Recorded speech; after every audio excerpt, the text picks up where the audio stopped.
అధ్యాయం 8 అవాంతరాలని అధిగమించటం. ఆర్థికంగా అక్షరాస్యతని సాధించాక కూడా ఆర్థిక స్వాతంత్రాన్ని సాధించే దారిలో జనం అవాంతరాలని ఎదుర్కోవలసి రావచ్చు. ఆర్థిక అక్షరాస్యత సాధించిన వారు ఆస్తులను ఎక్కువగా పెంపొందించుకోలేకపోవటానికి, వారి ఆస్తుల పట్టి అధికంగా లేకపోవటానికి 5 ముఖ్యమైన కారణాలున్నాయి. ఆస్తుల పట్టిలోనివి వారికి బోర్డంత క్యాష్ ఫ్లోని ఇవ్వగలవు. ఆస్తుల పట్టి కేవలం బిల్లులు చెల్లించేందుకు రోజంతా పనిచేయకుండా వారికి స్వేచ్ఛను కలిగించి వాళ్ళు కలల కన్న జీవితాన్ని వాళ్ళకి అందించగలవు. ఆ 5 కారణాలు: 1 భయం, 2 నిర్లిప్తత, 3 బద్ధకం, 4 చెడు అలవాట్లు, 5 దురహంకారం. కారణం 1, డబ్బు పోతుందేమో అనే భయాన్ని అధిగమించటం. నేనింతవరకు డబ్బు పోగొట్టుకోవటానికి ఇష్టపడే వ్యక్తిని చూడలేదు. అంతేకాక ఇన్నేళ్లలో డబ్బు పోగొట్టుకుని ధనవంతుని కూడా చూడలేదు. కానీ పెట్టిన పెట్టుబడిలో 1 పైసా కూడా పోగొట్టుకోని పేదవారిని ఎంతో మందిని చూశాను. డబ్బు పోతుందేమో అన్న భయం చాలా వాస్తవమైంది. అందరికీ ఆ భయం ఉంటుంది, ధనవంతులకి కూడా. కానీ భయం ఒక సమస్య కాదు. ఆ భయాన్ని మీరెలా ఎదుర్కొంటారనేది, పోగొట్టుకోవడం అనే దాన్ని మీరెలా భరిస్తారనేది అసలు సమస్య. అపజయాన్ని మీరెలా భరిస్తారనేదే మీ జీవితంలో చాలా ముఖ్యం. అది జీవితంలో కేవలం డబ్బుకే కాదు, అన్నింటికీ వర్తిస్తుంది. ఒక ధనవంతుడికి పేదవాడికి గల ప్రాథమిక భేదం వాళ్ళు భయాన్ని ఎలా ఎదుర్కొంటారనేదే. భయపడటంలో తప్పేం లేదు, డబ్బు విషయంలో పిరికి పందలా ప్రవర్తించటంలోనూ తప్పు లేదు. అయినప్పటికీ మీరు ధనవంతులు కావచ్చు. మనమందరం కొన్ని విషయాల్లో ధైర్యంగా ఉంటే ఇంకొన్ని విషయాల్లో పిరికిగా ఉంటాం. నా స్నేహితుడి భార్య ఎమర్జెన్సీ రూమ్ లో నర్సుగా పనిచేస్తుంది. ఆమె రక్తం చూడగానే వేగంగా తన పని ప్రారంభిస్తుంది. కానీ నేను పెట్టుబడి గురించి మాట్లాడితే చాలు పారిపోతుంది. నేను రక్తాన్ని చూస్తే పారిపోను, మూర్ఛపోతాను. నా రిచ్ డాడ్ డబ్బు గురించిన విపరీతమైన భీతిని అర్థం చేసుకున్నాడు. కొంతమందికి పాముల్ని చూస్తే హడలు, ఇంకొంతమందికి డబ్బు పోతుందేమో అన్న హడలు. ఈ 2 విపరీతమైన అకారణమైన భయాలే అనేవాడు ఆయన. అందుచేత డబ్బు పోతుందేమో అనే భయాన్ని వదిలించుకోవటానికి ఈ కింది బుల్లి పద్యాన్ని సృష్టించాడు. అపాయాన్ని, ఆందోళనని ద్వేషిస్తున్నారా? అయితే చిన్నప్పుడే మొదలు పెట్టండి. అందుకే బ్యాంకులు డబ్బు వెనక్కేయటం అనే అలవాటుని చిన్న వయసులోనే నేర్చుకోమంటాయి. మీరు చిన్న వయసులోనే ఆ పని మొదలు పెడితే ధనవంతులుగా మారటం సులభం. దాని గురించి నేను ఇక్కడ ఎక్కువగా చెప్పను. కానీ 20 ఏళ్లకే డబ్బు వెనకేయటంలోనూ 30 ఏళ్లకి దాన్ని మొదలు పెట్టడంలోనూ చాలా తేడా ఉంది, చాలా పెద్ద తేడా. చక్రవడ్డీ ఈ ప్రపంచంలోని అద్భుతాల్లో ఒకటని అంటారు. మన్హాటన్ ఐలాండ్ కొనుగోలు సమయంలో చేసిన బేరం ఎప్పటికీ గుర్తుండిపోయేంత గొప్పది. న్యూయార్క్ ని $24 కారు చౌకగా కొన్నారు. అయినా ఆ $24 పెట్టుబడిగా పెట్టి ఉంటే 8% సంవత్సర వడ్డీకి ఆ $24 1995 నాటికి $28 ట్రిలియన్ అయ్యుండేవి. మన్హాటన్ ని 1995 రియల్ ఎస్టేట్ ధరల ప్రకారం కొన్నాక మిగిలిన డబ్బుతో లాస్ ఏంజల్స్ లో చాలా భాగాన్ని కొనటం వీలయ్యేది. మా పక్కింటి ఆయన ఒక పెద్ద కంప్యూటర్ కంపెనీలో పనిచేస్తాడు. అందులో ఆయన గత 25 ఏళ్లుగా పనిచేస్తున్నాడు. ఇంకో 5 ఏళ్లకి కంపెనీ వదిలేసేసరికి ఆయన తన 401k రిటైర్మెంట్ ప్లాన్ ప్రకారం $4 మిలియన్ సంపాదించుకుంటాడు. ఆ డబ్బుని చాలా వరకు హై గ్రోత్ మ్యూచువల్ ఫండ్ లో మదుపు పెట్టి వాటిని బాండ్స్ గాను, గవర్నమెంట్ సెక్యూరిటీలు గాను మారుస్తారు. రిటైర్ అయ్యేసరికి ఆయన వయసు 55 ఏళ్లు ఉంటుంది. ఆ సరికి ఆయనకి పనిచేసేటప్పుడు దొరికిన జీతం డబ్బుల కన్నా ఎక్కువ, అంటే ఏటా $3 లక్షల ఏ పని చేయకుండానే క్యాష్ ఫ్లో రూపంలో దొరుకుతాయి. అందుచేత ఆపదలో చిక్కుకోవటం, డబ్బు పోగొట్టుకోవటం మీకు ఇష్టం లేకపోయినప్పటికీ మీరు ఆ 2 చెయ్యవలసి ఉంటుంది. కానీ మీరు చిన్న వయసులోనే ఏదైనా ప్రారంభించాలి. పదవీ విరమణకి తప్పకుండా ఒక ప్రణాళికని సిద్ధం చేసుకోవాలి. అలాగే మీరు ఎందులోనైనా పెట్టుబడి పెట్టే ముందు మీకు నమ్మకస్తుడైన ఒక ఆర్థిక సలహాదారు సాయంతో ప్రణాళిక వేసుకుని అతని మార్గదర్శకత్వంలో పనిచేయాలి. కానీ మీకు ఎక్కువ సమయం లేక త్వరగా రిటైర్ అవ్వాలని అనుకుంటే అప్పుడు డబ్బు పోతుందేమో అనే భయాన్ని ఎలా ఎదుర్కొంటారు? నా పూర్ డాడ్ ఏమీ చేయలేదు. ఆయన ఆ సమస్యని ఊరికే దాటేశాడు. ఆ విషయం మాట్లాడటానికి ఇష్టపడేవాడు కాదు. మరో పక్కన రిచ్ డాడ్ నన్ను టెక్సస్ లాగా ఆలోచించమనేవాడు. నాకు టెక్సన్స్ అన్న ఇష్టం. టెక్సాస్ లో అన్ని పెద్ద పెద్దవిగా ఉంటాయి. టెక్సన్స్ గెలిస్తే పెద్ద ఎత్తున గెలుస్తారు, అలాగే ఓడిపోయేటప్పుడు కూడా అది అద్భుతంగా ఉంటుంది అనేవాడు ఆయన. వాళ్ళకి ఓడిపోవడం అంటే ఇష్టమా అని అడిగాను. నేను అనేది అది కాదు, ఓడటం ఎవరికీ ఇష్టం ఉండదు. ఆనందంగా ఓడిపోయే వాణ్ణి నాకు చూపించు, అప్పుడు నేను నీకు ఓడిపోయే వాణ్ణి చూపిస్తాను. నేను చెప్పేది అపాయం పట్ల, గెలుపు ఓటముల పట్ల టెక్సన్స్ కి ఉండే వైఖరి గురించి. వాళ్ళు జీవితాన్ని ఎదుర్కొనే విధం అది. వాళ్ళ జీవితం గొప్పగా ఉంటుంది. మన చుట్టూ కనిపించే చాలా మందిలా కాదు. డబ్బు దగ్గరకు వచ్చేసరికి వీళ్ళందరూ బొద్దింకల్లా బతుకుతారు. తమ మీద ఎవరైనా లైట్ వెలిగిస్తారేమోనని భయపడే బొద్దింకల్లా. దుకాణదారు ఒక పావలా తక్కువ ఇచ్చాడని సనుక్కునే బాపతు అన్నాడు రిచ్ డాడ్. ఆయన ఇదే విషయాన్ని ఇంకా వివరిస్తూ, నాకు అన్నింటికన్నా టెక్సన్ల వైఖరి నచ్చింది. గెలిస్తే గర్వపడతారు, ఓడితే గొప్పలు చెప్పుకుంటారు. వాళ్ళు ఒక సామెత కూడా చెబుతారు, నువ్వు దివాలా తీసేటట్టుగా ఉంటే అది కూడా గొప్పగా ఉండాలి. ఏదో చిన్న విషయంలో దివాలా తీసామని ఒప్పుకోవటం మీకు ఇష్టం ఉండదు. ఈ ప్రపంచంలోని వాళ్ళు దాదాపు అందరూ పోగొట్టుకోవటానికి ఎంత భయపడతారంటే వాళ్ళ దగ్గర దివాలా తీసేందుకు ఒక చిల్లి గవ్వ కూడా ఉండదు. ఆయన ఎప్పుడు మాతో ఆర్థికంగా విజయం సాధించకపోవటానికి జనం మరీ జాగ్రత్తగా ప్రవర్తించటమే కారణమని అంటూ ఉండేవాడు. జనానికి ఓటమి అంటే ఎంత భయం అంటే వాళ్ళు ఎప్పుడు ఓడిపోతూనే ఉంటారు అని ఎప్పుడు అనేవాడు ఆయన. ఒకనాటి నేషనల్ ఫుట్బాల్ లీగ్ లో ఆడిన గొప్ప ఆటగాడు ఫ్రాన్ టార్కెంటన్ దీన్నే ఇంకో రకంగా చెబుతాడు, గెలవటం అంటే ఓడటానికి భయపడకపోవటమే. నా జీవితంలోనే నేను గమనించినది గెలుపు తర్వాత ఓటమి వస్తుందనే విషయం. నేను బైక్ ని నడపటం నేర్చుకునే ముందు చాలా సార్లు దాని మించి పడ్డాను. గోల్ఫ్ బంతిని పోగొట్టుకుని గోల్ఫ్ ఆటగాళ్ళని ఇంతవరకు నేను చూడలేదు. ప్రేమలో పడి హృదయాన్ని గాయపరుచుకుని వారిని నేను చూడనే లేదు. అలాగే డబ్బు పోగొట్టుకుని ధనవంతుని కూడా నేను ఇంతవరకు చూడలేదు. అందుచేత చాలా మంది ఆర్థికంగా విజయాన్ని సాధించలేకపోవటానికి డబ్బు పోతుందనే భయం, ధనవంతులైతే కలిగే ఆనందం కన్నా ఎక్కువగా ఉండటమే కారణం. టెక్సాస్ లో ఇంకో సామెత కూడా ఉంది, అందరూ స్వర్గానికి వెళ్లాలని అనుకుంటారు, కానీ ఎవరు చనిపోవటానికి ఇష్టపడరు. చాలా మంది ధనవంతులు అవ్వాలని కలలు కంటారు, కానీ డబ్బు పోతుందేమోనని హడలిపోతూ ఉంటారు. అందుకే వారన్నిటికీ స్వర్గాన్ని చేరుకోరు. రిచ్ డాడ్ నాకు, మైక్ కి ఆయన టెక్సాస్ కి వెళ్లిన సందర్భాల గురించి కథల్లో చెప్పేవాడు. మీరు నిజంగా అపాయాన్ని, ఓటమిని ఎదుర్కొనే ధోరణి అలవర్చుకోవాలనుకుంటే శాన్ ఆంటోనియాలోని అలమో అనే ప్రదేశాన్ని వెళ్లి చూడండి. అక్కడ దాదాపు 300 ఏళ్ల క్రితం స్వాతంత్ర పోరాటం జరిగింది. అక్కడి ప్రజలది గొప్ప సాహస గాథ.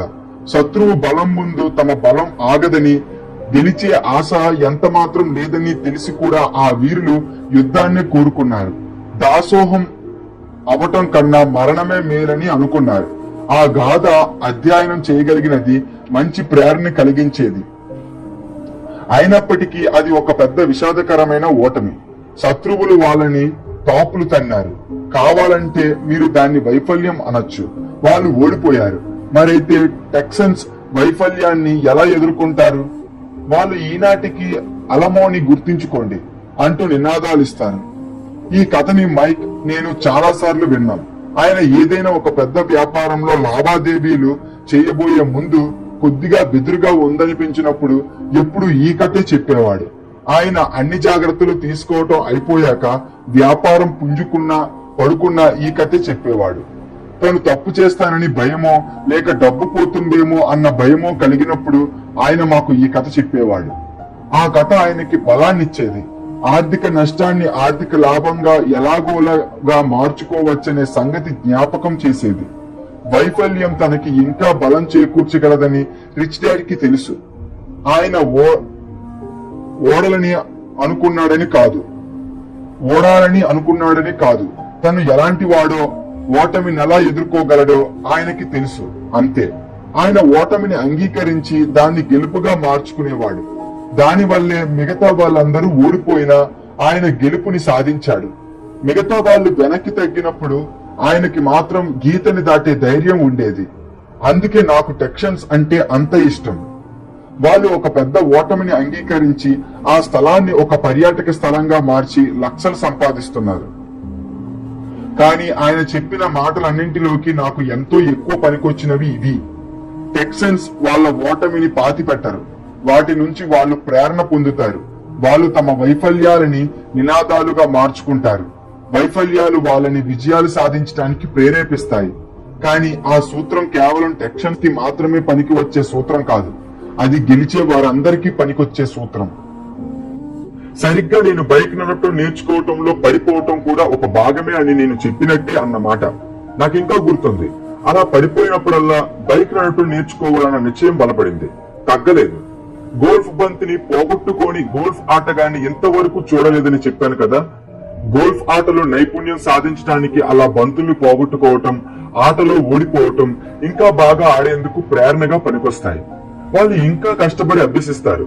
ఆట గురించి ఇంకా క్షుణ్ణంగా తెలుసుకుంటారు. అదే వాళ్ళని మంచి ఆటగాళ్లుగా తీర్చిదిద్దుతుంది. గెలిచే వారిని ఓటమి ప్రేరేపిస్తుంది, కానీ ఓడే వారికి ఓటమి వైఫల్యాన్ని కలిగిస్తుంది. రాక్ ఫెల్లర్ చెప్పిన మాట వినండి.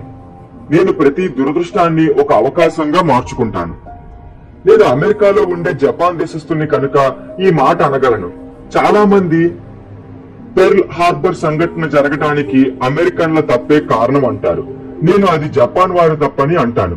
టోరా టోరా టోరా అనే సినిమాలో ఒక జపాన్ అడ్మిరల్ తనని సైనికులు ఉత్సాహపరుస్తుంటే చాలా విచారంగా మనం నిద్రపోతున్న రాక్షసుని లేపామేమో అని నాకు భయంగా ఉంది అంటాడు. పెర్ల్ హార్బర్ ని గుర్తు చేసుకోండి అనేది ఒక నినాదంగా మారింది. గెలవాలనుకుని చేసిన ఆ పని అమెరికాకి జరిగిన నష్టాల్లో ఒక గొప్ప నష్టంగా మిగిలింది. ఈ గొప్ప ఓటమి అమెరికాకి బలాన్నిచ్చింది. చాలా త్వరగా అమెరికా ప్రపంచంలోకెల్లా శక్తివంతమైన దేశంగా తయారైంది. ఓటమి గెలిచే వారికి స్ఫూర్తినిస్తుంది, కానీ వైఫల్యం ఓడే మనస్తత్వం ఉన్న వారిని ఓడిపోయేటట్టు చేస్తుంది. విజయాన్ని సాధించే వారి అతిపెద్ద రహస్యం ఇదే. ఈ రహస్యం ఓడే వారికి తెలీదు. విజయాన్ని సాధించే వారి అతిపెద్ద రహస్యం ఏమంటే వైఫల్యం వాళ్ళని గెలిచేందుకు ప్రేరేపిస్తుంది. అందువల్ల వాళ్ళు ఓటమికి భయపడరు. ఫ్రాన్ టార్కెంటన్ మాటలు మళ్ళీ ఒకసారి మననం చేసుకుందాం. గెలవటం అంటే ఓటమికి భయపడకపోవటమే. ఫ్రాన్ టార్కెంటన్ లాంటి వాళ్ళు ఓటమికి భయపడరు. ఎందుకంటే తమ గురించి వాళ్ళకి తెలుసు. వాళ్ళకి ఓటమి అంటే అసహ్యం. అందుకే ఓటమి వాళ్ళని ఇంకా బాగా ప్రయత్నించడానికి పురికొల్పుతుంది. ఓటమిని చూసి అసహ్యించుకోవటానికి, ఓటమికి భయపడటానికి చాలా తేడా ఉంది. ఎంతో మంది డబ్బు పోగొట్టుకుంటామేమో అని భయపడటం మూలాన్నే దాన్ని పోగొట్టుకుంటారు. వాళ్ళు ఒక చిన్న విషయంలో కూడా దివాళా తీస్తారు. ఆర్థికంగా వాళ్ళు జీవితంలో అతి జాగ్రత్తని, చిన్న ప్రయత్నాలని ఎంచుకుంటారు. వాళ్ళు పెద్ద పెద్ద బంగాళాలని, కార్లని కొంటారు, కానీ పెద్ద ఎత్తున పెట్టుబడి పెట్టరు. ఓటమి తప్పించుకుంటూ జీవించటం వల్లే 90% అమెరికన్లు ఆర్థికంగా సమస్యల్లో కొట్టుమిట్టులాడుతూ ఉంటారు. వాళ్ళు విజయం సాధించేందుకు ప్రయత్నించరు. వాళ్ళు తమ ఆర్థిక సలహాదారు దగ్గరకో, అకౌంటెంట్ల దగ్గరకో, స్టాక్ బ్రోకర్ దగ్గరకో వెళ్లి ఒక బ్యాలెన్స్డ్ పోర్ట్ఫోలియో కొనుక్కుంటారు. చాలా మంది దగ్గర సిడి అంటే కంపల్సరీ డిపాజిట్ రూపంలో బోల్డ్ అంత నగదు, తక్కువ ఆదాయాన్నిచ్చే బాండ్లు, ఒకే మ్యూచువల్ ఫండ్ కుటుంబంలో లావాదేవీలు చేసుకోగలిగే మ్యూచువల్ ఫండ్స్, ఇంకా కొన్ని వ్యక్తిగతమైన షేర్లు ఆ పోర్ట్ఫోలియోలో ఉంటాయి. అది జాగ్రత్తగాను తెలివిగాను సమకూర్చుకున్న పోర్ట్ఫోలియో ఎటువంటి నష్టము కలిగించకుండా ఉండేటట్టు తయారు చేయబడినది. నన్ను అపార్థం చేసుకోవద్దు. బహుశా 70% జనం దగ్గరున్న పోర్ట్ఫోలియోల కన్నా ఇది మెరుగైనదే. ఎందుకంటే ఏ పోర్ట్ఫోలియో లేకుండా ఉండటం కన్నా మనకి భద్రతనిచ్చే పోర్ట్ఫోలియో ఉండటం మంచిదే. భద్రతని కోరే వ్యక్తికి అది ఒక గొప్ప పోర్ట్ఫోలియో. కానీ ఎప్పుడూ జాగ్రత్త వహించటం, పెట్టుబడి పోర్ట్ఫోలియోని సమతూకంగా ఉంచుకోవటం అనేది విజయం కోరే పెట్టుబడిదారుల పద్ధతి కాదు. మీ దగ్గర డబ్బు లేక మీరు ధనవంతులు కావాలని కోరుకుంటే ముందుగా మీరు మీ దృష్టిని కేంద్రీకరించాలి. సమతూకంగా ఉంచుకోకూడదు. విజయాన్ని సాధించిన వారిని చూస్తే వాళ్ళు మొదట్లో సమతూకాన్ని పాటించలేదని మీకు తెలుస్తుంది. సమతూకంగా ఉండే వాళ్ళు దేన్ని సాధించలేరు. వాళ్ళు ఉన్న చోటే ఉండిపోతారు. ప్రగతి సాధించాలంటే ముందు మీరు సమతూకంగా ఉండటం మానేయాలి. మీరు నడకతో ఎంత ముందుకు పోతారో చూడండి. థామస్ ఎడిసన్ సమతూకంగా లేడు, ఆయన దృష్టిని కేంద్రీకరించాడు. సంపన్నుడు బిల్ గేట్స్ సమతూకంగా లేడు, దృష్టిని కేంద్రీకరించాడు. రియల్ ఎస్టేట్ వ్యాపారి డొనాల్డ్ ట్రంప్ ఒకే విషయం మీద దృష్టిని కేంద్రీకరించాడు. గొప్ప పెట్టుబడిదారు జార్జ్ సోరెస్ కూడా అదే చేశాడు. జార్జ్ పేటన్ ప్రపంచ యుద్ధంలో పాల్గొన్నప్పుడు ట్యాంకుల్ని అన్ని వైపులకి పంపలేదు. వాటిని జర్మన్ సేనలు బలహీనంగా ఉన్న చోట కేంద్రీకరించి పేల్చాడు. కానీ ఫ్రెంచ్ సేనలు మ్యాగ్నోట్ లైన్ ని అన్ని వైపులకి పంపారు. దాని పర్యవసానం ఏమిటో మీకు తెలుసు. మీకు జీవితంలో ధనవంతులు కావాలన్న కోరిక ఉన్నట్టయితే మీ దృష్టిని కేంద్రీకరించండి. మీ దగ్గర ఉన్న బోలెడన్ని గుడ్లని కొన్ని బుట్టల్లో పెట్టండి. పేదవాళ్ళు, మధ్యతరగతి మనుషులు చేసే పని చేయకండి. అంటే కాసి మీ గుడ్లను తీసుకెళ్లి బోల్డని బుట్టలో పెట్టకండి. మీకు ఓటం ఇష్టం లేనట్టయితే జాగ్రత్తగా ముందుకు పోండి. ఓటమి మిమ్మల్ని బలహీనపరిచినట్టయితే మధ్య మార్గం అవలంబించండి. జాగ్రత్తగా సమతూకమైన పెట్టుబడులనే పెట్టండి. మీ వయసు 25 ఏళ్లు దాటి అపాయకరమైన పనులు చేయడానికి భయం వేస్తుంటే మీ పద్ధతిని మార్చుకోకండి. జాగ్రత్తగా ఉండండి, కానీ త్వరగా ఇందులోకి దిగండి. మీ నిధి నిక్షేపాలని త్వరగా సమకూర్చుకోవటం మొదలు పెట్టండి. ఎందుకంటే దీనికి సమయం పడుతుంది. కానీ మీకు స్వేచ్ఛ గురించి కలలు కనే అలవాటు ఉంటే, ర్యాట్ రేస్ నుంచి తప్పుకోవాలని ఉంటే మిమ్మల్ని మీరు అడగవలసిన మొదటి ప్రశ్న ఇది: నేను వైఫల్యానికి ఎలా ప్రతిస్పందిస్తాను? వైఫల్యం మిమ్మల్ని గెలవమని ప్రేరేపిస్తే మీరు ముందుకు వెళ్ళొచ్చేమో. వైఫల్యం మిమ్మల్ని బలహీనపరిచినా, మీకు పిచ్చి కోపం తెప్పించినా, అంటే కొంతమంది డబ్బు ఎక్కువై చెడిపోయిన వాళ్ళు అనుకున్నది జరగనప్పుడల్లా వకీలుకు ఫోన్ చేసి కేసు వేద్దామని అంటూ ఉంటారే వాళ్ళలాగా. అప్పుడు జాగ్రత్తగా మెలగటమో మంచిది. మీరు ఉదయం నుంచి సాయంకాలం దాకా ఉద్యోగం చేయండి, లేదా బాండ్లు, మ్యూచువల్ ఫండ్లు కొనండి. కానీ ఒక విషయం గుర్తుంచుకోండి, ఇవి మిగతా వాటికన్నా సురక్షితమైనవే, కానీ వీటిలోనూ అపాయాలుంటాయి. టెక్సాస్ గురించి, ఫ్రాన్ టార్కెంటన్ గురించి నేను ఇదంతా ఎందుకు చెప్తున్నానంటే, ఆస్తుల పట్టిని నింపటం సులభం. నిజంగానే అది తక్కువ తెలివితేటలున్న వాళ్ళు కూడా చేయగల పని. దీనికి పెద్దగా చదువు కూడా అక్కర్లేదు. 5వ క్లాస్ వరకు లెక్కలు చదువుకుంటే చాలు. కానీ ఆస్తుల పట్టిని నింపటం అనేది చాలా సామర్థ్యంతో కూడుకున్న పని. దానికి చాలా ధైర్యం, ఓర్పు, ఓటమి ఎదుర్కొనే గొప్ప మనస్తత్వము అవసరం. ఓడిపోయేవారు వైఫల్యాన్ని తప్పించుకో చూస్తారు. వైఫల్యం ఓడిపోయే వాళ్ళని గెలిపిస్తుంది. ఆలమూని గుర్తించుకోండి చాలు. కారణం 1. కారణం 2: నిర్లిప్తతని అధిగమించటం. మిన్ను విరిగి మీద పడుతుంది. జరగబోయే వినాశాన్ని గురించి అందరినీ అప్రమత్తం చేస్తూ హడావిడి చేసిన చికెన్ లిటిల్ గురించి మనలో చాలా మందికి తెలుసు. అటువంటి వాళ్ళుంటారని మనందరికీ తెలుసు. కానీ మనందరిలోనూ చికెన్ లిటిల్ ఉన్నాడు. నేను ముందే చెప్పినట్టుగా నిర్లిప్తుడు, చిరుబురులాడేవాడు ఒక కోడిపిల్ల లాంటి వాడు. భయము, సందేహము మన ఆలోచనల్ని కమ్మేసినప్పుడు మనం కోడిపిల్లలాగే ముడుచుకుపోతాం. మనందరికీ సందేహాలు ఉంటాయి. నేను తెలివైన వాడిని కాను, నాలో తగినంత ప్రతిభ లేదు, ఫలానా వ్యక్తి నాకన్నా మెరుగ్గా ఉన్నాడు. ఇటువంటి సందేహాలు మనని కదలకుండా చేస్తాయి. అప్పుడు మనం ఎలా అనే ఆట ఆడుతాం. నేను పెట్టుబడి పెట్టగానే ఆర్థిక వ్యవస్థ కూలిపోతే ఎలా? నా చేతిలో ఏమీ లేకుండా పోయి నేను తీసుకున్న అప్పు తీర్చుకోకపోతే ఎలా? నేను అనుకున్నట్టు అన్ని జరగకపోతే ఎలా? ఇంతేకాక మన ఆప్తులు, స్నేహితులు మనం అడిగినా అడగకపోయినా మనలోని లోటుపాట్లని గుర్తు చేస్తూ ఉంటారు. తరచూ వాళ్ళు, ఈ పని చేయగలవని నువ్వెలా అనుకుంటున్నావు అనో, ఇది అంత మంచి ఆలోచన అయితే ఇంతవరకు ఎవరు ఎందుకు అమలుపరచలేదు అనో, అది జరిగే పని కాదులే, నువ్వేమంటున్నావో నీకు తెలియటం లేదు అనో అంటారు. ఇటువంటి సందేహాలు మన చెవుల్లో హోరెత్తిస్తూ ఉంటాయి. మనం ఏ పని చేయలేకపోతాం. మన కడుపులో ఒక రకమైన భయంకరమైన బాధ పెరుగుతూ పోతుంది. ఒక్కోసారి నిద్ర పట్టదు, ముందుకి పోలేకపోతాం. అప్పుడు ఇక మనకి ఏది సురక్షితం అనిపిస్తుందో దాని దగ్గర ఆగిపోతాం. అవకాశాలు మనం దాటుకుంటూ వెళ్లిపోతాయి. మన పేగులు తిరిగిపోతూ ఉంటే కదలకుండా జీవితం మన ముందు నుంచే సాగిపోవటం చూస్తూ కూర్చుంటాం. మనందరికీ జీవితంలో ఎప్పుడో ఒకప్పుడు ఇలాంటి అనుభవం కలిగే ఉంటుంది. కొంతమందికి ఎక్కువ సార్లు కలిగి ఉండొచ్చు. ఫిడెలిటీ మ్యాగ్లిన్ మ్యూచువల్ ఫండ్ వల్ల పేరుగాంచిన పీటర్ లించ్ మిన్ను విరిగి మీద పడుతుందనే హెచ్చరికని గోళ అంటాడు. మనం అందరం దాన్ని వింటామని అంటాడు. గోళ మన బుర్రల్లో అయినా పుట్టొచ్చు, లేక బయట నుంచైనా రావచ్చు. మన స్నేహితులు, కుటుంబమో, మనతో కలిసి పనిచేసేవారో లేక మీడియానో దీన్ని కలుగు చేస్తారు. 1950లో అణుయుద్ధం వచ్చే ప్రమాదం ఉందనే మాట అన్ని వార్తల్లోనూ వినిపిస్తున్నప్పుడు జనం బాంబుల నుంచి తప్పించుకునేందుకు భవనాల్లో నేలమాలిగలు ఏర్పాటు చేసుకున్నారని, తిండి, సరుకుల్ని, తాగే నీటిని ముందే కొని దాచుకున్నారని లించ్ తన అనుభవాన్ని నెమరు వేసుకుంటాడు. అలా చేయటం బదులు ఆ డబ్బునే వాళ్ళు తెలివిగా ఏదైనా వ్యాపారంలో పెట్టి ఉంటే వాళ్ళు ఈ రోజు ఆర్థిక స్వాతంత్రాన్ని అనుభవిస్తూ ఉండేవాళ్ళు. లాస్ ఏంజలీస్ లో కొన్నేళ్ల క్రితం దొమ్మిలు జరిగినప్పుడు తుపాకీల అమ్మకం దేశం నలుమూలలా పెరిగింది. ఒక వ్యక్తి హ్యాంబర్గర్ లోని పూర్తిగా ఉడకని మాంసం తిని చనిపోతాడు. అలాంటిది వాషింగ్టన్ స్టేట్ లో జరిగితే ఆరిజోనా ఆరోగ్య శాఖ తమ హోటల్ అన్నింటిలోని మాంసాన్ని చక్కగా ఉడకబెట్టమని ఆదేశిస్తుంది. ఒక మందుల కంపెనీ నేషనల్ టీవీలో ఒక ప్రకటనలో అందరికీ ఫ్లూ జ్వరం రావటం చూపిస్తుంది. ఆ ప్రకటన ఫిబ్రవరిలో చూపించడం వల్ల అందరికీ ఆ ఋతువులో సాధారణంగా జలుబు చేయటం వల్ల ఆ మందు అమ్మకం పెరుగుతుంది. చాలా మంది పేదరికంలో బతకడానికి కారణం పెట్టుబడి పెట్టడం దగ్గరకు వచ్చేసరికి ప్రపంచమంతా చికెన్ లిటిల్స్ తో నిండి ఉన్నట్టు అనిపిస్తుంది. మిన్ను విరిగి మీద పడుతుంది అంటూ వాళ్ళు అటు ఇటు పరిగెత్తుతూ అరుస్తూ ఉంటారు. చికెన్ లిటిల్స్ ప్రభావం మనపై ఎక్కువ ఉండటానికి కారణం మన అందరిలోనూ చిన్న కోడిపిల్ల ఉండటమే. మీ సందేహాల మీద, భయాల మీద, పుకార్ల ప్రభావము, ప్రమాదాల గురించి ఇతరులు చెప్పే మాటల ప్రభావము ఉండకుండా ఉండటానికి మీలో చాలా ధైర్య సాహసాలు ఉంటేనే సాధ్యమవుతుంది. 1992లో రిచర్డ్ అనే స్నేహితుడొకడు నన్ను, నా భార్యని కలవటానికి ఫీనిక్స్ కి వచ్చాడు. మేము షేర్ల విషయంలోనూ స్థిరాస్తి సంపాదించుకోవడంలోనూ సాధించుకున్న విజయాలను చూసి అతను మెచ్చుకున్నాడు. క్యాష్ ఫ్లోకి, మూలధనం పెంపుదలకి మా ఉద్దేశంలో గల అద్భుతమైన అవకాశాన్ని అతనికి చూపిస్తూ మేము 2 రోజులు అతనితో గడిపాం.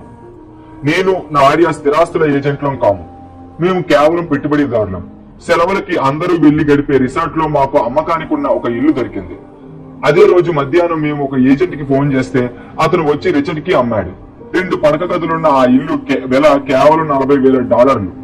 ఇటువంటి ఇల్లే $65,000 కూడా అమ్ముతున్నారు. రిచర్డ్ కి మంచి ధరకే దొరికింది. సంతోషంతో ఉబ్బిల్లుడుతున్నాడు. అతను దాన్ని కొని బోస్టన్ కి వెళ్లిపోయాడు. 2 వారాలు అయ్యాక ఆ ఏజెంట్ నాకు ఫోన్ చేసి నా స్నేహితుడు తన మనస్సు మార్చుకున్నాడని చెప్పాడు. నేను వెంటనే రిచర్డ్ కి ఫోన్ చేసి ఎందుకు అలా చేశావని అడిగాను. తను తన పక్కింటి ఆయనతో మాట్లాడానని, అతను అది మంచి బేరం కాదని అన్నాడని చెప్పాడు. రిచర్డ్ తను మరీ ఎక్కువ ధర చెల్లిస్తున్నట్లు పక్కింటి ఆయన అన్నాడట. మీ పక్కింటి ఆయన పెట్టుబడిదారా అని నేను రిచర్డ్ ని అడిగాను. అతను కాదు అన్నాడు. అయితే అతని మాట ఎందుకు విన్నావని అడిగాను. దాంతో రిచర్డ్ కి కోపం వచ్చి తను ఇంకా ఇటువంటి ఇళ్ల గురించి వాకాబు చేసి కానీ కొనని చెప్పాడు. ఫీనిక్స్ లో స్థిరాస్తుల ధరల్లో మార్పులు వచ్చాయి. 1994 నాటికి $1,000 అద్దె తీసుకునే చిన్న ఇల్లు చలి బాగా పెరిగాక 2,500 తీసుకోసాగాయి. 1995లో రిచర్డ్ కొనాలనుకున్న ఇంటి ధర 95,000కి పెరిగింది. రిచర్డ్ ఒక్క $5,000 ఖర్చు పెట్టి ఉంటే ర్యాట్ రేస్ పోటీ నుంచి తప్పించుకునే మార్గం అతనికి దొరికేది. ఈ రోజు అతను ఇంకా ఏమీ చేయకుండా ఉన్న చోటే ఉండిపోయాడు. ఇటువంటి బేరాలు ఫీనిక్స్ లో ఇంకా ఉన్నాయి. కాస్త జాగ్రత్తగా గమనించాలి అంతే. రిచర్డ్ మనసు మార్చుకోవటం చూసి నేను ఆశ్చర్యపోలేదు. దాన్ని కొనుగోలుదారు పశ్చాత్తాపం అంటారు. దానితో మనం అందరం బాధపడుతూనే ఉంటాం. అటువంటి సందేహాల మనని పట్టి పీడిస్తాయి. లిటిల్ చికెన్ గెలిచింది. స్వేచ్ఛని పొందే అవకాశం చేజారిపోయింది. ఇంకో ఉదాహరణ, నా ఆస్తుల్లో ఒక చిన్న భాగాన్ని నేను సిడి అంటే కంపల్సరీ డిపాజిట్లకు బదులు ట్యాక్స్ లియన్ సర్టిఫికేట్లలో ఉంచాను. ఆ డబ్బు మీద నాకు ఏటా 16% రాబడి ఉంటుంది. బ్యాంకులు ఇచ్చే 5% కన్నా అది చాలా ఎక్కువ. ఈ పత్రాలు రియల్ ఓటీ ఆధీనంలో ఉంటాయి. ఫీనిక్స్ స్టేట్ కి సంబంధించిన చట్ట నియమాల ప్రకారం అలా ఉంచాలి. ఇది కూడా ఎన్నో బ్యాంకుల కన్నా మెరుగే. వాటిని కొనుగోలు చేసే విధానం వాటికి భద్రత కలిగిస్తుంది. వాటికి లిక్విడిటీ లోపించింది. అవి అంతే, వెంటనే అమ్ముకోలేం. అందుచేత నేను వాటిని 2 నుంచి 7 ఏళ్ల వరకు ఉండే తప్పనిసరి డిపాజిట్లని అనుకుంటాను. నేను ఎవరికైనా నా డబ్బుని ఇలా దాచానని చెప్పినప్పుడు, ముఖ్యంగా వారు తమ డబ్బుని సీడీలలో దాచి ఉంచినట్టయితే నేను చేసే పని చాలా ప్రమాదకరమని అంటారు. నేను అలా ఎందుకు చేయకూడదో కూడా చెబుతారు. నాకు దొరికే అతి తక్కువ రాబడి 16% ఉంటుందని నేను ఎదురు చూస్తున్నాను. కానీ ఇలా సందేహాలు పుట్టగా ఉన్న వాళ్ళు 5%తో తృప్తి పడుతున్నారు. సందేహం ఖరీదు చాలా ఎక్కువ. నేను అనేది ఏమిటంటే, అటువంటి సందేహాలు, నిర్లిప్తత మనుషుల్ని పేదరికంలోనే ఉంచి ఎప్పుడు జాగ్రత్త పడటం నేర్పుతాయి. వాస్తవ ప్రపంచం మీరు ఎప్పుడు ధనవంతులవుతారా అని ఎదురు చూస్తూ ఉంటుంది. సందేహాలే అతన్ని పేదవాడిగా ఉంచుతాయి. నేను అన్నట్టు ర్యాట్ రేస్ నుంచి తప్పుకోవటం అనేది నిజానికి సులభమే. దీనికి పెద్దగా చదువు సంధ్యలో అవసరం లేదు. కానీ సందేహాలనేవి చాలా మందిని దుర్బలపరుస్తాయి. నిర్లిప్తంగా ఉండే వాళ్ళు ఎప్పుడూ గెలవలేరు. అడ్డు ఆపు లేని సందేహాలు, భయాలు మనిషిని నిర్లిప్తుడిగా మారుస్తాయి. నిర్లిప్తంగా ఉండే వాళ్ళు ఎప్పుడూ విమర్శిస్తూ ఉంటారు, కానీ గెలిచేవారు విశ్లేషిస్తారు అన్నాడు రిచర్డ్. అవి ఆయనకి ఇష్టమైన వాక్యాలు. విమర్శ వ్యక్తిని గుడ్డివాణి చేస్తుందని, విశ్లేషణ అతని కళ్ళు తెరిపిస్తుందని ఆయన అంటాడు. విశ్లేషణ వలన విజేతలు, విమర్శకులు గుడ్డివారన్న సంగతి గుర్తిస్తారు. ఇతరులు చూడలేకపోయిన అవకాశాలు వారికి కనిపిస్తాయి. అలాగే ఇతరులు చూడనిది ఏమిటో కనుక్కోవటమే విజయానికి అసలు కీలకం. ఆర్థిక స్వాతంత్రం గాని ఆర్థిక స్వేచ్ఛ గాని కావాలనుకునే వారికి స్థిరాస్తిలో పెట్టుబడి పెట్టడం చాలా మంచి ఉపాయం. అయినా స్థిరాస్తి మంచి సాధనం అని అన్నప్పుడల్లా నేను టాయిలెట్లను బాగు చేయదలుచుకోలేదు అని జవాబు వినవస్తూ వస్తుంది. దాన్నే పీటర్ లించ్ గోళ అంటాడు. దాన్నే నా రిచ్ డాడ్ నిర్లప్తుడి మాటలు అంటాడు. అంటే ఎప్పుడు విమర్శిస్తూ ప్రతిదీ శంకిస్తూ అసలు విశ్లేషణ అనేది చేయని వ్యక్తి తమ సందేహాలతో భయాలతో కళ్ళు మూసుకుపోయిన వాళ్ళు, కళ్ళు తెరిచి చూడని వాళ్ళు. అందుచేత ఎవరైనా నేను టాయిలెట్లను బాగు చేయను అంటే నాకు పని చెయ్యాలని ఉందని మీరెందుకు అనుకుంటున్నారు అని ఎదురు జవాబు ఇవ్వాలని అనిపిస్తుంది. వాళ్ళు తమకి కావాల్సిన దానికన్నా టాయిలెట్లు ఎక్కువ ముఖ్యం అని అనుకుంటున్నట్టుంటుంది. మాట్లాడేది ర్యాట్ రేస్ నుంచి బయటపడటం గురించి, కానీ వాళ్ళ దృష్టి మాత్రం టాయిలెట్ల మీదే ఉండిపోయింది. ఇటువంటి ఆలోచన విధానమే చాలా మందిని పేదరికంలో ఉంచుతుంది. నాకొద్దు అనే వాళ్ళు మీ విజయాలకి కీలకమైన వాళ్ళు అనేవాడు రిచ్ డాడ్. ఎందుకంటే నాకు కూడా టాయిలెట్లు బాగు చేయాలన్న కోరిక లేదు. వాటిని సరిచేసే ప్రాపర్టీ మేనేజర్ల కోసం కష్టపడి వెతుకుతాను. ఇళ్లన్నీ ప్లాట్లని చూసుకునే అలాంటి గొప్ప మేనేజర్ దొరకగానే ఇంకేముంది, నా క్యాష్ ఫ్లో పైకి వెళ్తుంది. ఒక ముఖ్యమైన విషయం ఏమిటంటే ఒక గొప్ప ఆస్తుల నిర్వాహకుడు నాకు ఇంకా ఎక్కువ స్థిరాస్తుల్ని సంపాదించి వీలు కల్పిస్తాడు. ఎందుకంటే నేను బాగు చేయక్కర్లేదు. స్థిరాస్తికి సంబంధించినంత వరకు ఒక గొప్ప ప్రాపర్టీ మేనేజర్ విజయానికి కీలకమైన వాడు. స్థిరాస్తి కన్నా కూడా అటువంటి వ్యక్తిని సంపాదించుకోవడం నాకు ముఖ్యం. స్థిరాస్తి ఏజెంట్ల కన్నా ఒక గొప్ప ఆస్తుల నిర్వాహకుడు మంచి బేరాల గురించి వింటాడు. అందుకే వాళ్ళ విలువ ఇంకా ఎక్కువ అనిపిస్తుంది. నాకొద్దు అనేవాళ్ళు మీ విజయాలకు కీలకమైన వాళ్ళు అని రిచ్ డాడ్ అంటంలో అదే అర్థం. ఎందుకంటే నాకు కూడా టాయిలెట్లు బాగు చేయాలని లేదు. ఇంకా ఎక్కువ స్థిరాస్తులు కొని ర్యాట్ రేస్ నుంచి త్వరగా బయటపడాలని నాకుంది. మేము టాయిలెట్లని బాగు చేయదలుచుకోలేదు అనే వాళ్ళు తరచూ పెట్టుబడి అనే శక్తివంతమైన సాధనాన్ని వాడుకోవటానికి ఇష్టపడరు. టాయిలెట్లు వాళ్ళకి తమ స్వేచ్ఛ కన్నా ఎక్కువ ముఖ్యం. షేర్ మార్కెట్ లో నేను చాలా సార్లు ఇలాంటి మాటలు విన్నాను. నాకు డబ్బు పోగొట్టుకోవాలని లేదు, కానీ నాకు గాని ఇంకొకరికి గాని డబ్బు పోగొట్టుకోవాలని ఉంటుందని వాళ్ళు ఎందుకు అనుకుంటారు? వాళ్ళు డబ్బు పోగొట్టుకోకుండా ఉండటమే ముఖ్యం అనుకున్నారు కాబట్టి డబ్బు చేసుకోలేకపోతున్నారు. విశ్లేషణ చేయడానికి బదులు వాళ్ళు ఇంకో గొప్ప పెట్టుబడి సాధనాన్ని అంటే షేర్ మార్కెట్ ని చూడకుండా కళ్ళు మూసేసుకుంటారు. డిసెంబర్ 1996లో ఒక రోజు నేను నా స్నేహితుడితో కలిసి మా ఇంటి దగ్గరున్న పెట్రోల్ పంపు పక్కగా కారులో వెళ్తున్నాను. నా స్నేహితుడు అడిగేసి చూసి పెట్రోల్ ధర పెరిగిపోతుందని గమనించాడు. నా స్నేహితుడు ప్రతి చిన్న విషయానికి ఆందోళన పడే పిల్లకోడి అంటే చికెన్ లిటిల్ లాంటి వాడు. అతను ఎప్పుడు మిన్ను విరిగి మీద పడుతుందన్నట్టుగా గాబరా పడుతూ ఉంటాడు. అతని మీద సాధారణంగా మిన్ను విరిగి పడుతూ ఉంటుందనే అనాలి.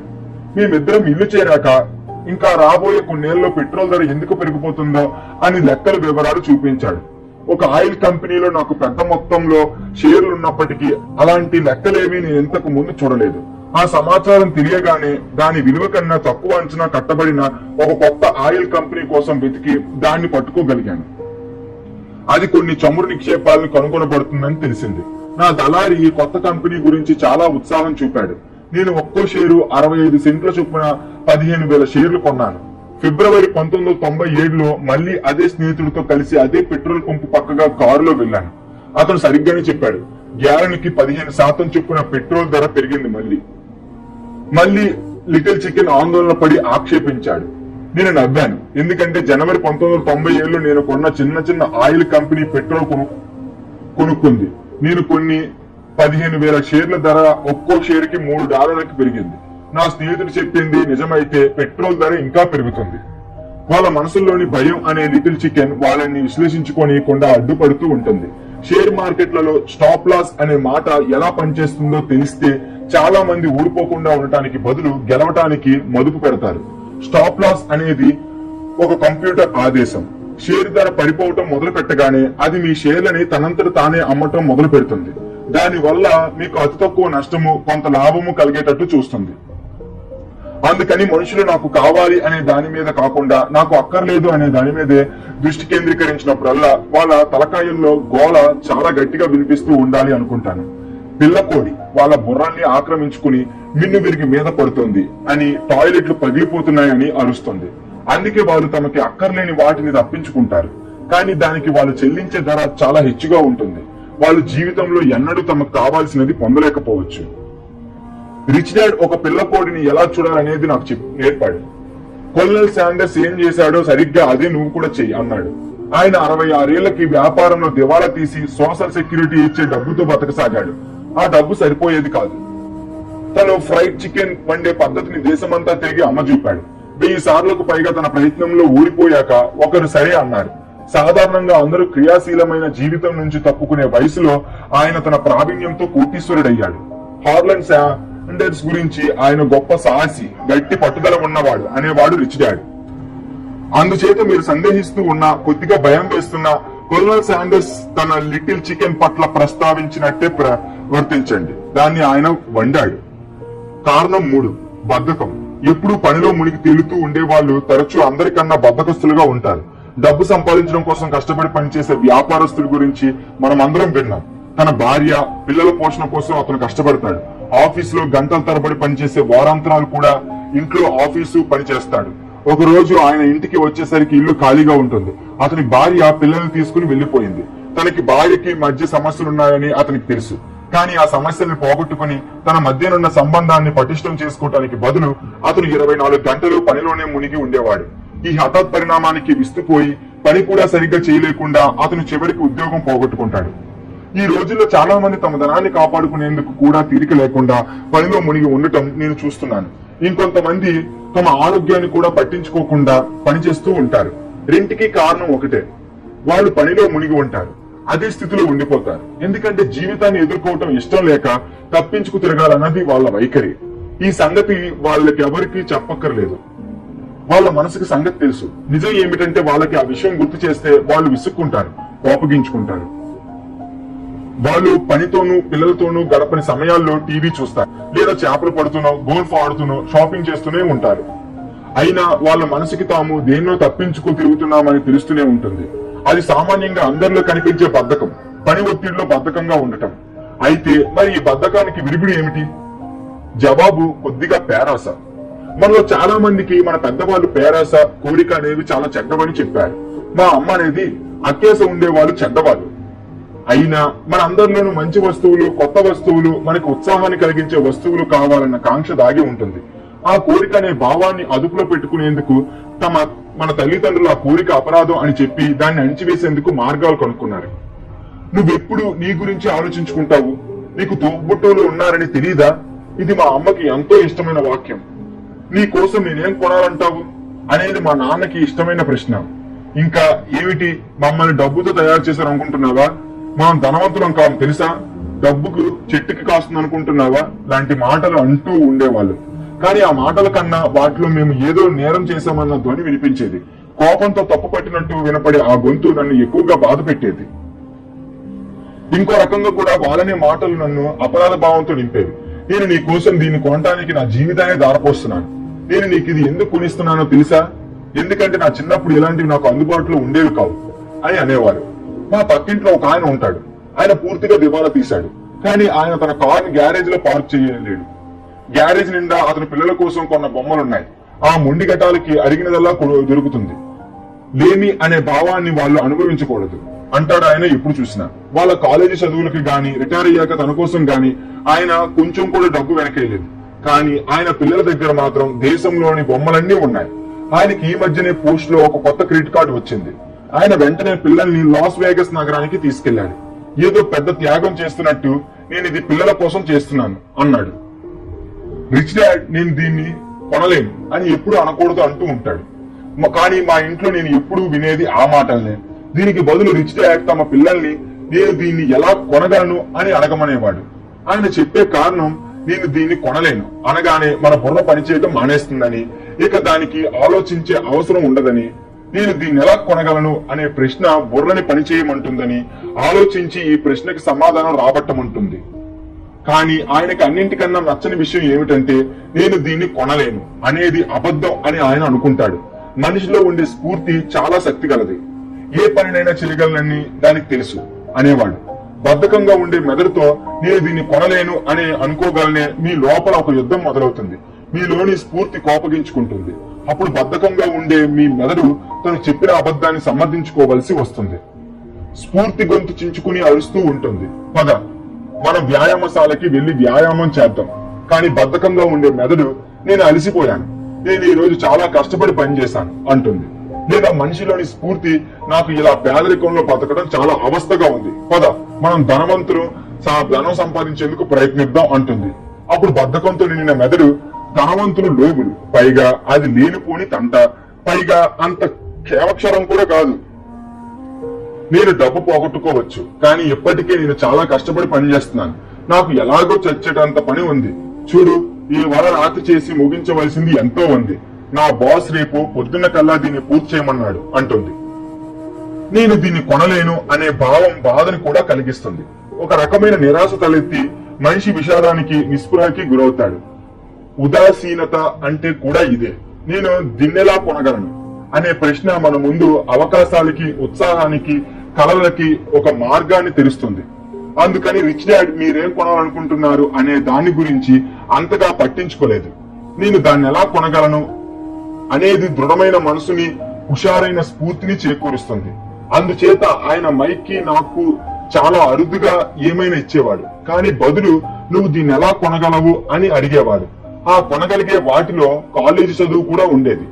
దానికి మేము ఫీజు చెల్లించేవాళ్ళం. ఆయన మాకు నేర్పాలనుకున్నది ఉత్త లక్ష్యాన్ని గురించి మాత్రమే కాదు, మేము కోరుకున్న లక్ష్యాన్ని చేరుకునే విధానాన్ని మేము నేర్చుకోవాలన్నది కూడా ఆయన కోరిక. ఈ రోజు నేను కొన్ని లక్షల మంది పేరాస గురించి, అపరాధ భావంతో బాధపడటం చూస్తున్నాను. అది ఒక పెద్ద సమస్యగా మారింది. అది వారు తమ చిన్నతనంలోని పెంపకం వల్ల నేర్చుకున్నది. జీవితంలో మంచి మంచి వస్తువుల్ని పొందాలనుకుంటారు, కానీ చాలా మందిలో నువ్వు దాన్ని పొందలేవు, నువ్వు దాన్ని ఎన్నటికీ కొనలేవు అనే భావం అసంకల్పితంగా వేళ్ళూనుకుని ఉండిపోయింది. నేను ర్యాట్ రేస్ నుంచి బయటికి వెళ్లాలని నిర్ణయించుకున్నప్పుడు నా ముందు కేవలం ఒక ప్రశ్న ఉంది, నేను ఇక ఎప్పటికీ పనిచేయకుండా ఉండగలగటం ఎలా? నా మనసులో రకరకాల సమాధానాలు, పరిష్కారాలు శరపరాపంగా రాసాగాయి. నాకు అన్నింటికన్నా కష్టం అనిపించింది నా సొంత తల్లిదండ్రులు మొండిగా ఎప్పుడు వెలుపుచ్చే అభిప్రాయం, మనం దీన్ని కొనలేం, లేదా ఎప్పుడూ నీ గురించి ఆలోచించడం మాను, లేదా మిగతా వాళ్ళ గురించి ఆలోచించవేం లాంటి మాటలు. అవి నాలోని పేరాశని అణిచివేసి నాలో అపరాధ భావాన్ని కలిగించడానికి చేసిన ప్రయత్నాలు. మరైతే బద్ధకాన్ని ఓడించడం ఎలా? దీనికి జవాబు కొద్దిగా అత్యాశ అలవర్చుకుని అనేదే. WIIFM అనే రేడియో స్టేషన్ పూర్తి పేరు what is in it for me, అంటే దీని వల్ల నాకేం లాభం అని అర్థం. మనం తాపీగా కూర్చుని ఇలా ప్రశ్నించుకోవాలి, నేను ఆరోగ్యంగా, ఆకర్షణీయంగా, అందంగా ఉంటే నాకేం లాభం? లేదా నేను మళ్ళీ పని చేయవలసిన అవసరం లేకపోతే నా జీవితం ఎలా ఉంటుంది? నా జీవితం ఇంకాస్త బాగుండాలి అనే చిన్న కోరిక లేకపోయినట్టయితే, ఆ కొద్దిపాటి పేరాస లేకపోయినట్టయితే ప్రగతి సాధించలేము. మనం అందరం ఇంకా మంచి జీవితం కావాలని కోరుకోబట్టే ప్రపంచం ముందుకు పోతుంది. మనం మరింత మంచి జీవితం కావాలనుకోబట్టే కొత్త ఆవిష్కరణలు జరుగుతున్నాయి. మనం స్కూల్కి వెళ్లి కష్టపడి చదువుకోవటం కూడా ఇంకా మెరుగ్గా బతకాలనే. అలాంటప్పుడు మీరు చేసి తీరాలన్న పనిని మీరు చేయకుండా దాటవేస్తున్నారని గమనించినప్పుడు ఒకే ఒక్క ప్రశ్న మిమ్మల్ని మీరు అడగండి, దీని వల్ల నాకేం లాభం? కాస్త లోభం కనబరచండి. బద్ధకానికి దాన్ని మించిన మందు లేదు. మరీ ఎక్కువ పేరాసు కూడా మంచిది కాదు. అతి సర్వత్రా వర్జయేత్ అంటారు కదా. కానీ వాల్ స్ట్రీట్ అనే చిత్రంలో మైకేల్ డగ్లస్ అన్న మాటను గుర్తించుకోండి. దాన్నే రిచ్ డాడ్ ఇంకో రకంగా చెప్పాడు, పేరాస మంచిదే, అపరాధ భావం పేరాస కన్నా హీనమైనది, ఎందుకంటే అది శరీరంలోంచి ఆత్మని అపహరిస్తుంది. నా దృష్టిలో దీని గురించి అందరికన్నా బాగా చెప్పిన వ్యక్తి ఎలినోర్ రూజ్వెల్ట్. మీ మనసు ఏది సరైనదని చెబితే అది చెయ్యండి, ఎందుకంటే మీరు ఎలాగూ విమర్శను ఎదుర్కోక తప్పదు. మీరు ఒక పని చేసినా నిందిస్తారు, చేయకపోయినా నిందిస్తారు. కారణం 4, అలవాట్లు. మన జీవితాలు మన చదువు సంధ్యల కన్నా మన అలవాట్లనే ఎక్కువగా ప్రతిఫలిస్తాయి. ఆర్నాల్డ్ నటించిన కోనన్ అనే చిత్రాన్ని చూశాక నా స్నేహితుడు ఒకడు నాకు కూడా ఆర్నాల్డ్ శరీరం లాంటి శరీరం ఉంటే ఎంత బావుణ్ణు అన్నాడు. మిగతా స్నేహితులందరూ అంగీకార సూచకంగా తలాడించారు.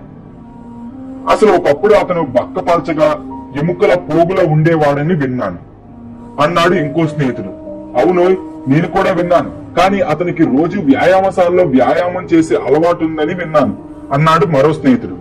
అవునోయ్, ఆ మాట నిజమే అయి ఉంటుంది, కానీ మా స్నేహితుల్లో ఒకడు ఎప్పుడు అందరి మాటని కాదనే నిర్లిప్తునున్నాడు. అతను ఏం కాదు, అతను అలాగే పుట్టి ఉంటాడు. పందెం, అసలు ఇంకా ఆర్నాల్డ్ గురించి మాట్లాడటం ఆపేసి బీరు తాగుదాం రండి అన్నాడు. అలవాట్లు ప్రవర్తనని అదుపు చేస్తాయి అనే దానికి ఇది ఒక ఉదాహరణ. ధనవంతుల అలవాట్ల గురించి నేను రిచ్ డాడ్ ని అడగటం నాకు గుర్తుంది. ఆయన నా ప్రశ్నకి నేరుగా సమాధానం చెప్పకుండా ఉదాహరణ ద్వారా నేర్చుకోమని ఎప్పటిలాగే సలహా ఇచ్చాడు.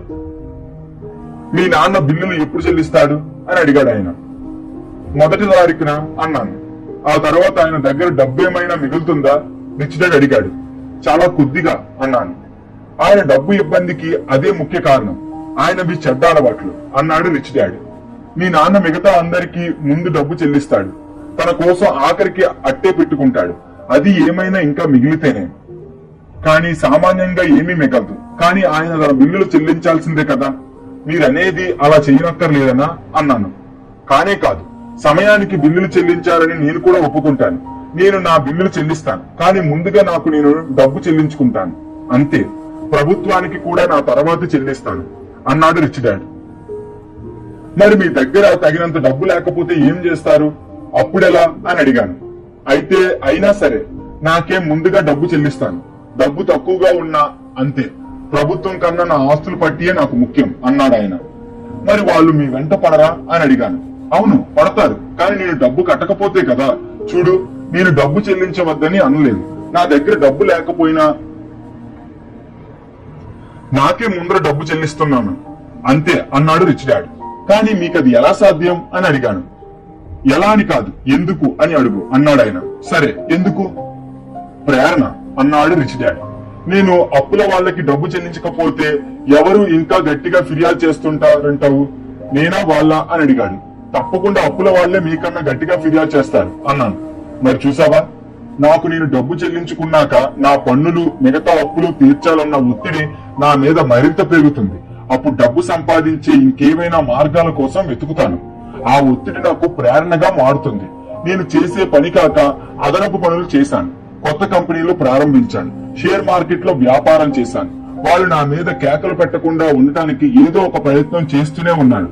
ఆ ఒత్తిడి వల్ల ఇంకా కష్టపడి పనిచేశాను. అది నన్ను ఆలోచింపజేసింది. చివరికి అన్ని విధాలా నా తెలివితేటల్ని పెంచింది. డబ్బు విషయంలో ఇంకా చురుగ్గా పనిచేసేలా చేసింది. అదే నాకు చివరికి డబ్బు చెల్లించుకుని ఉంటే నా మీద ఎటువంటి ఒత్తిడి ఉండేది కాదు, కానీ నేను దివాలా తీసి ఉండేవాడిని. అయితే ప్రభుత్వానికి అప్పుల వాళ్ళకి డబ్బు చెల్లించాలి అన్న భయమే మీకు ప్రేరణ కలిగిస్తుందన్నమాట. అవును, ప్రభుత్వం తరపున బిల్లులు వసూలు చేసే వాళ్ళు పెద్ద గుండాల్లాగా ప్రవర్తిస్తారు. ఏ బిల్లులు వసూలు చేసే వాళ్ళైనా సామాన్యంగా అలాగే ఉంటారు. చాలా మంది వీళ్ళకి దాసోహం అంటారు. వాళ్ళకి డబ్బు చెల్లించి తమ కోసం ఏమీ మిగిల్చుకోరు. 96 పౌండ్లు బరువున్న బలహీనుడు కళ్ళల్లో కారం కొట్టించుకోవటం గురించి విన్నావా అని అడిగాడు రిచ్ డాడ్. నేను తలాడించాను. కామిక్స్ బుక్స్ లో వెయిట్ లిఫ్టింగ్ కి, శరీరంలో కండలు పెంచడానికి ఇచ్చే ప్రకటనని ఎప్పుడు చూస్తూనే ఉంటాను అన్నాడు. చాలా మంది గుండాల చేత తన్నులు తినడానికి జంకరు. ఆ గుండాలంటే నా మనసులో ఉండే భయాన్ని నేను మరింత బలంగా తయారు చేయడానికి ఉపయోగించుకున్నాను. మిగతా వాళ్ళు బలహీనులు అవుతారు. బలవంతంగా నా మెదడుని ఆలోచింపజేసి ఇంకా ఎక్కువ డబ్బు సంపాదించే మార్గాలు వెతకటం, వ్యాయామశాలకి వెళ్లి బరువులెత్తి వ్యాయామం చేయటం లాంటిది. నా మెదడులోని డబ్బు కండరాలకి ఎక్కువ వ్యాయామాన్ని ఇచ్చిన కొద్దీ నా బలం కూడా పెరుగుతుంది. అప్పుడిక నాకు ఆ గుండాలంటే భయం వేయదు. నాకు రిచ్ డాడ్ మాటలు నచ్చాయి. అందుకే నేను ముందుగా డబ్బు చెల్లించుకుంటే ఆర్థికంగాను మానసికంగాను డబ్బుకు సంబంధించినంత వరకు బలాన్ని సంతరించుకుంటాను అన్నాను. రిచ్ డాడ్ అవునని తలాడించాడు. మరి నేను ఆఖరికి డబ్బు చెల్లించుకుంటే లేదా అసలు చెల్లించకుండా ఉండిపోతే నేను బలహీనంగా అవుతాను. అప్పుడు బాసులు, మేనేజర్లు, పన్నులు వసూలు చేసేవాళ్ళు, బిల్లులు వసూలు చేసేవాళ్ళు, ఇటువంటి యజమానులు నా జీవితం అంతా నేను డక్కా ముక్కీలు తినేలా చేస్తారు. కేవలం డబ్బు గురించిన మంచి అలవాట్లు నాలో లేకపోవటం వల్ల అన్నాను. రిచ్ డాడ్ మళ్ళీ తలాడించి సరిగ్గా 96 పౌండ్లు బరువున్న బలహీనుల్లా అన్నాడు. కారణం 5, దురహంకారం. దురహంకారం అంటే అహం, అజ్ఞానం కలగలిసి ఉండటం. నాకు తెలిసిన విషయాలు నాకు డబ్బు సంపాదించి పెడతాయి. నాకు తెలియనివి నా డబ్బు పోయేటట్టు చేస్తాయి.